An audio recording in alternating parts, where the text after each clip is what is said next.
right, so what we're going to do now is look at the limit definition of a derivative. And the thing is like this is like the like the basis of first semester calculus, right? Like this is like a big concept. And so what we're going to start on is something really simple, which is just graphing a function and looking at a slope between 2 points. So it does say sketch the graph of 1/2 x squared, and I'd like you to do this with me. And let's do a pretty accurate graph here. So let's go ahead and plot some points here, so we know like 0, 0 would be nice. And then if you put in, let's say 1 squared is 1, but then you go up just to half. Same thing with -1. And then 2 squared is 4, but half of that is 2. Since it's an even function, -2 is the same. Go to 4 squared is 16, but half of 16 is 8. So 1, 2, 3, 4, 5, 6, 7, 8. And we can come over here. 1, 2, 3, 4, 5, 6, 7, 8. Okay. So I want a pretty accurate graph here, which I'm actually really surprised how good it is, at least on this. I'm not the greatest writing on my tablet. Okay, and then it says draw and label the point f4, f of 4, which we kind of just did, right? So we'll say, okay, so that's 4, f of 4, which we said was 8, okay? And then it says draw a line through this point such that it is tangent to the graph.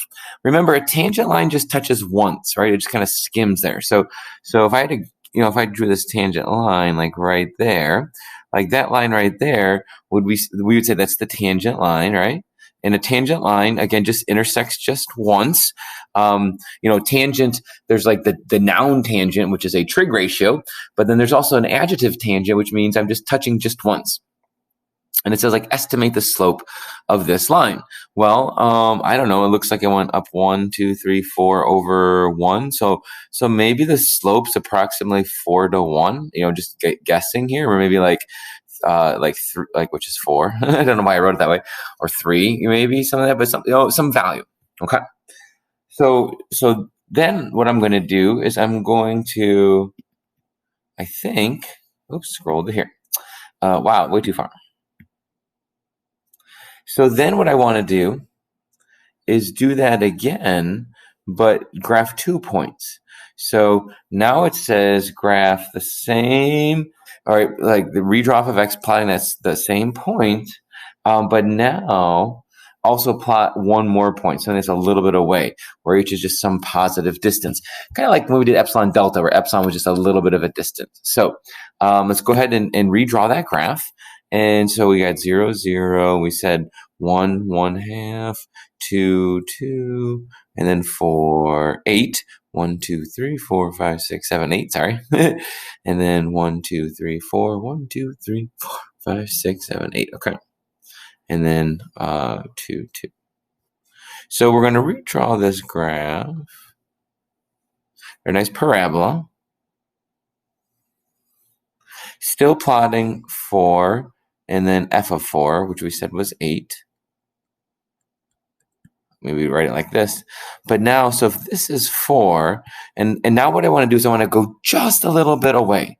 So if I go just a little bit away, h away. So then if I think about, well, where would that be? Like maybe like right here.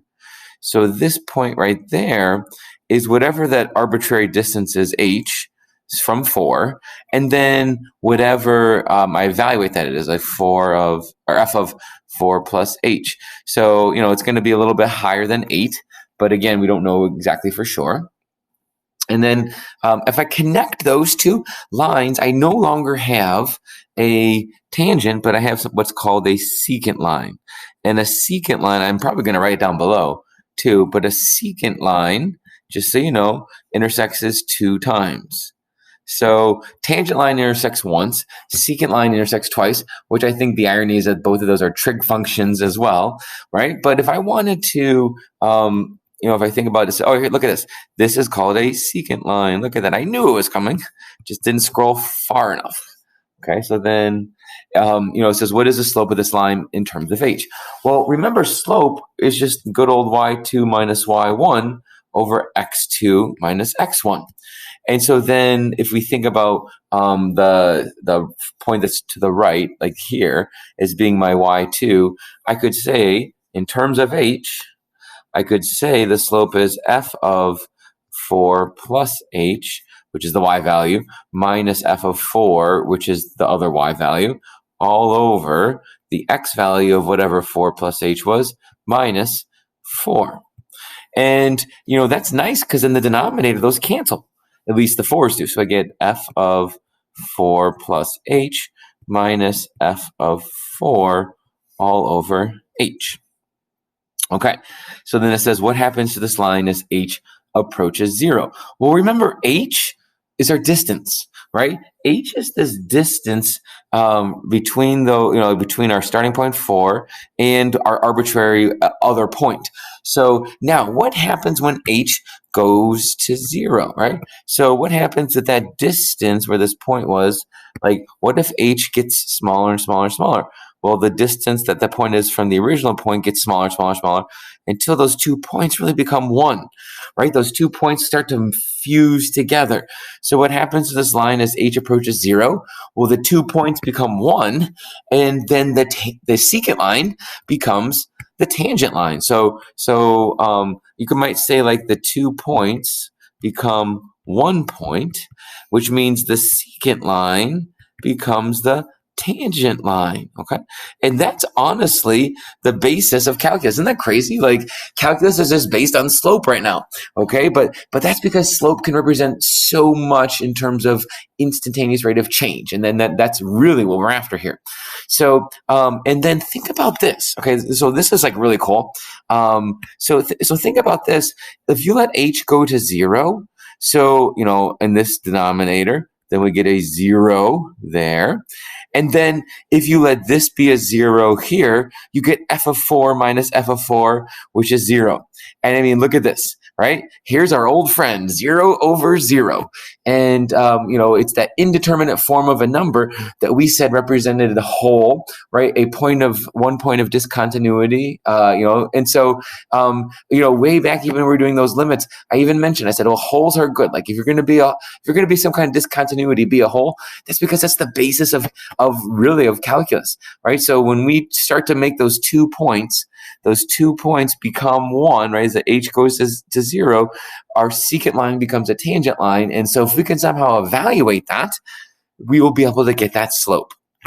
Okay, so to kind of conclude with our limit definition of what a derivative is, so it's exactly what we just did in terms of that, y2 minus y1 over x2 minus x1.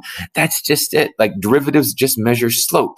So the limit definition of a derivative, the limit as h approaches 0 of f of, just some arbitrary x plus h minus f of x all over h. I mean, that's exactly what we were doing. We have some arbitrary function. We don't know what it looks like. And you have some point x, and then, which is this y value f of x. And then you have some other point that's just a little bit farther along. So you could say x plus just a little more distance, and then f of x plus that little more distance evaluated, and really you're just connecting the slope. You're looking at this distance and making it equal to 0. That's the limit definition of the derivative. Now, make sure you ask in class, because there's a song from Calculus, the musical. Yes, I know, it's great, that we might even sing, but that's kind of like the basis. That's kind of all the conceptual background you need. Calculus is, to start with, we're finding slope of a line, but we're finding slope of a line trying to just use 1 point. And that's the new piece, because usually up until this point, you needed 2 points. Okay, so that's sort of like the conceptual understanding, or at least the conceptual background. So what I'm going to do next in the next video is actually do some examples, simply because, like seeing the algebra then becomes the next piece of our practice. Okay, so very nice job.